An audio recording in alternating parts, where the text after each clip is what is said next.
Why am I black? Am I a curse? A child's question.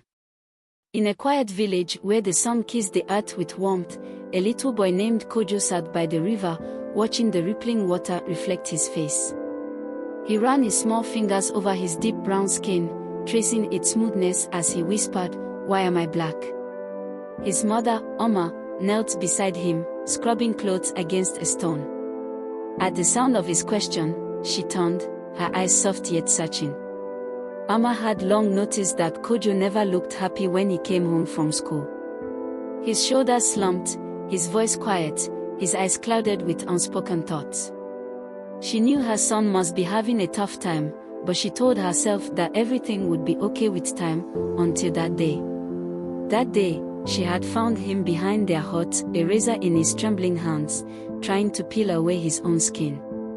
He had believed that beneath his rich brown complexion, there might be lighter skin hidden, one that would stop the laughter, the taunts, the pain. Oma's heart had nearly shattered. She had stopped him just in time. A coincidence, she had thought, but was it really? How many other children had once stood where Kojo stood, believing the same terrible lie? Now, sitting beside him at the river, she knew she could not wait for time to heal what only truth could mend. "What do you mean, my son?" Kojo hesitated, his brows drawing together. "The children in town laugh at me," he murmured. "They say my skin is the color of the night, and that the night is where the devil hides." His hands clenched in his lap. "They say God must have forgotten to give me light." Oma's hands stilled in the water. She looked at her son, her beautiful son, whose skin gleamed like polished ebony, whose eyes held the depth of ancient wisdom. A deep sorrow swelled in her heart, but she would not let it show. Instead, she took Kojo's hand, warm and small in her own, and said, "Come, let me tell you a story." Long ago, when the world was young, the great Creator walked upon the land, molding life from the clay of the earth. He gathered the richest, darkest soil in his hands and shaped the first people with love, giving them strong bodies and warm hearts. When he breathed life into them, their eyes opened to a land crafted just for them, vast green forests humming with the songs of birds, golden fields that swayed like waves under the sun, and rivers that danced like silver ribbons winding through the valleys. To protect them, the Creator kissed their skin, blessing them with the color of the earth itself, the color that embraces the warmth of the sun, the strength of the mountains, and the wisdom of the ancestors. "The world was made for you, and you were made for the world," he told them. "Your skin will shield you, your spirit will guide you, and your heart will endure." For many years, the Creator's children walked with pride. They built great kingdoms where drums spoke of their glory, where the sun bowed in respect, and where rivers carried their stories to the sea. They stood tall, knowing their worth. They knew, "I am black. I am beautiful. I am strong." But one day, strangers arrived, men whose skin was pale like the clouds. They did not understand the land, and they did not understand its people.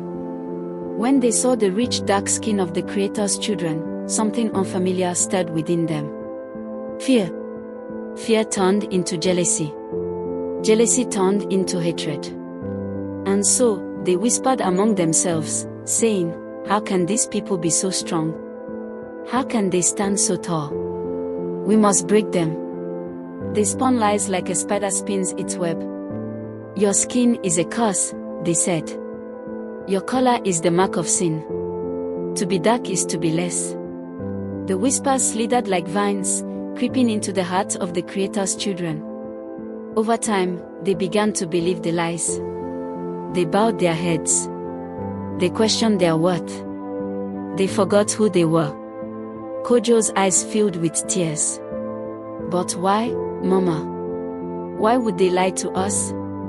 Oma cupped his face, her gaze steady, burning with the fire of 1,000 ancestors. "Because they feared your light, my son. They knew that even in darkness, you shine." She pointed at the sky. "Do you see the night?" Kojo nodded. The night is black, yet the stars are born from it. The night is black, yet the moon dances in it. The night is black, yet it is where the world rests, where dreams are born, where warriors prepare for the battles of the day. She placed a hand over his chest, feeling the steady rhythm of his heart. And you, my son, are made of that same magic. No one painted you black. You were crafted by the hands of the Creator, kissed by the sun, and blessed with the strength of your ancestors. Never let their lies make you forget. Kojo wiped his tears and looked down at his skin. A question lingered in his heart, whispering through his thoughts. If they feared us then, do they still fear us now? He looked up at his mother, searching for an answer. Amma only smiled, her eyes deep like the endless sky, as if she, too, had once asked the same question.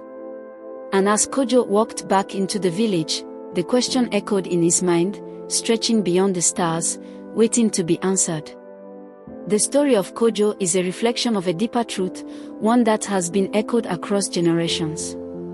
It speaks to the resilience, beauty, and strength that exists within those who have been made to question their worth.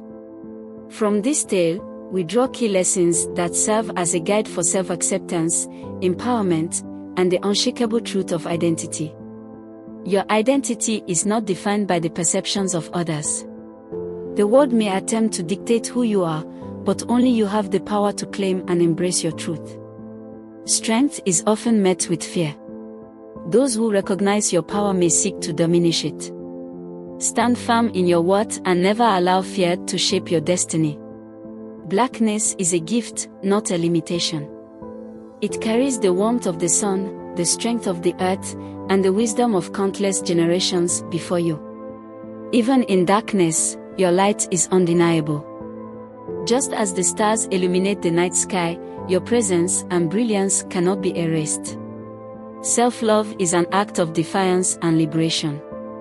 To embrace your beauty, heritage, and strength is to break the chains of falsehood and reclaim the dignity that has always been yours. Don't forget to subscribe and comment if you want more of contents like this or if you have an idea to share.